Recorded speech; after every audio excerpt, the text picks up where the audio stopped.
Halogenation reaction में क्या होगा, एल्केन को आप हेलोजन और लाइट दोगे तो फ्री रेडिकल सब्स्टिट्यूशन होगा, इस एल्केन के हाइड्रोजन की जगह हेलोजन का सब्स्टिट्यूशन हो जाएगा। ठीक है, तो यहाँ से RH से क्या बन गया, RH बन गया और HX साइड में निकल जाएगा, साइड प्रोडक्ट। ये reaction free radically substitution reaction होगी, यानी फ्री रेडिकल बनेगा। मैकेनिज्म में देखो, सबसे पहले चेन इनिशिएशन होगा, फिर प्रोपोगेशन और फिर टर्मिनेशन। इनिशिएशन में फ्री रेडिकल बनेगा, हेलोजन लिया, हेलोजन पे लाइट डाली तो वो फ्री रेडिकल में टूट गया, जैसे Cl पे Cl रेडिकल बन गया। ठीक है, अब चेन का प्रोपोगेशन होगा, कैसे होगा, जो एल्केन लिया है वो लिया और जो फ्री रेडिकल टूटा है उसको लिया, तब एल्केन का जो CH3 और हाइड्रोजन वाला बॉन्ड फ्री रेडिकली टूटेगा, ये बॉन्ड यहाँ से हाइड्रोजन पे फ्री रेडिकल, CH3 पे फ्री रेडिकल, हाइड्रोजन का फ्री रेडिकल Cl के साथ जुड़ के क्या बनाएगा, HCl और CH3 फ्री रेडिकल बन गया। ये स्टेप स्लो स्टेप होगी और यही RDS होती है। ठीक है, उसके बाद में क्या होगा, CH3 है ना, वो किसी हेलोजन के साथ में फ्री रेडिकल टूटेगा, हेलोजन को तोड़ देगा और CH3Cl बन जाएगा और Cl फ्री रेडिकल बन सकता है। तो यहाँ पे CH3 फ्री रेडिकल भी बन सकता है और Cl फ्री रेडिकल भी बन सकता है चेन प्रोपोगेशन में। ओके, अब चेन टर्मिनेशन में क्या होगा, दो CH3 मिल जाए फ्री रेडिकल या दो Cl, दो हेलोजन फ्री रेडिकल मिल जाए तो क्या हो जाएगा, Cl2 या CH3 एल्केन बन जाएगा। ठीक है, या क्या हो सकता है, मेन CH3 और Cl मिल जाए तो CH3Cl बन जाएगा। ठीक है, तो CH3Cl प्रोपोगेशन में भी बना मेन और चेन टर्मिनेशन में भी बन सकता है। अगर रिएक्शन को रोकना है आपको तो रेडिकल इनिबिटर काम में लेना पड़ेगा, वो होते हैं पेरोक्साइड हो गया कोई भी, या सल्फर हो गया। हेलोजनेशन में क्लोरीनेशन की देखो, क्लोरीनेशन रिएक्शन होगी मोर रिएक्टिव होगी और less selective. More reactive less selective कैसे, वो अभी आपको पता चलेगा। इसके लिए सबसे पहले मेरी बात सुनो, आपको क्या करना पड़ेगा,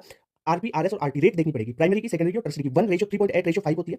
ठीक है, यानी लेस सिलेक्टिव हो गया। अब रिएक्टिव की अपन देख लेंगे, वो भी बात बताता हूं। सबसे पहले अगर आपको कोई मेजर प्रोडक्ट बनाना है तो उसके लिए आपको NP RP NS और ND RT निकालना पड़ेगा। पूरा फॉर्मूला बता सकता हूं, प्रोपोर्शनल रेशियो से यहां से काम चल जाएगा आपका। NP क्या है, नंबर ऑफ प्राइमरी हाइड्रोजन और RP क्या है, रेट 1। ठीक है, NS है नंबर ऑफ सेकेंडरी हाइड्रोजन और RS है 3.8। ठीक है, वैसे ही NT और RT है। ठीक है, अब देखो जैसे ये है प्रोपेन है, इस पे Cl2H डाला, अब कौन सा मेजर बनेगा, क्या Cl यहाँ लगेगा, यहाँ लगेगा या यहाँ लगेगा, इसके लिए आपको चेक करना पड़ेगा NP RP NS RS और NT RT। ठीक है, तो यहाँ पे देखो प्राइमरी हाइड्रोजन देखो 3 यहाँ पे 3 यहाँ पे, तो 6 प्राइमरी हाइड्रोजन हो गए और 2 यहाँ पे सेकेंडरी हाइड्रोजन है 2 यहाँ पे। तो NP RP कर लो, NP RP क्या है, ये 1 तो 6 हो गया, और NS कितने हैं, 2 हाइड्रोजन है, RS कितना होता है 3.8 होता है सबके लिए, तो NS RS 2 × 3.8 7.6। अब देखो जिसकी वैल्यू ज्यादा है ना वो वाला मेजर हो जाएगा, तो NS 2 से आपने NS RS किया, ये 7.6 आया और NP RP तो 6 ही था। ठीक है, तो क्या हुआ यहाँ पे मेजर कौन सा होगा, NS RS वाला, तो 7.6 वैल्यू ज्यादा आ गई, तो मेजर सेकेंडरी कार्बन वाला होगा। प्राइमरी कार्बन पे Cl लगाओगे वो माइनर होगा, सेकेंडरी पे लगाओगे वो मेजर होगा। क्लियर बात, ऐसे वैसे देख लो यहाँ पे NP कितने हैं, प्राइमरी 3 ये 3 ये 3 ये 9 है, NS कितने 0 है क्योंकि सेकेंडरी कार्बन नहीं है, टर्शियरी कार्बन पे 1 है। ठीक है, एक हाइड्रोजन है यहाँ पे, तो NP RP 9 हो गए और NT RT 5 हो गए। तो यहाँ पे देखो प्राइमरी वाला 9 ज्यादा है तो मेजर, यानी यहाँ पे लगा सकते हो आप, यहाँ पे लगा सकते हो या यहाँ पे, प्राइमरी कार्बन पे Cl लगाओगे वो मेजर होगा। क्लियर बात।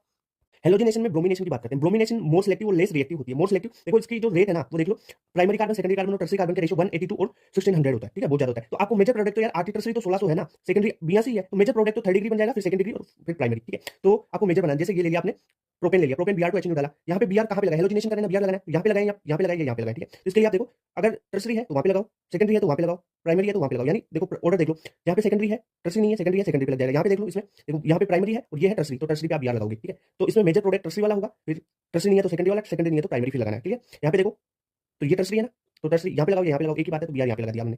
यहाँ पे देखो, यहाँ पे आपको ना तो प्राइमरी है, देखो ना तो टर्शियरी है, यहाँ पे कार्बन टर्शियरी है कि नहीं है ना, ये तो 4 डिग्री कार्बन है क्वाटरनरी, तो टर्शियरी कार्बन नहीं है। यहाँ पे कोई हाइड्रो, अगर यहाँ पे लगाओगे आप Br तो कार्बन की वैलेंसी कितनी होगी 5, तो लग ही नहीं सकता ना यहाँ पे, तो यहाँ पे लगा लो, यहाँ पे लगा लो, एक ही बात है, तो यहाँ पे लगा सकते हैं, प्राइमरी पे लगाओगे जब आपको टर्शियरी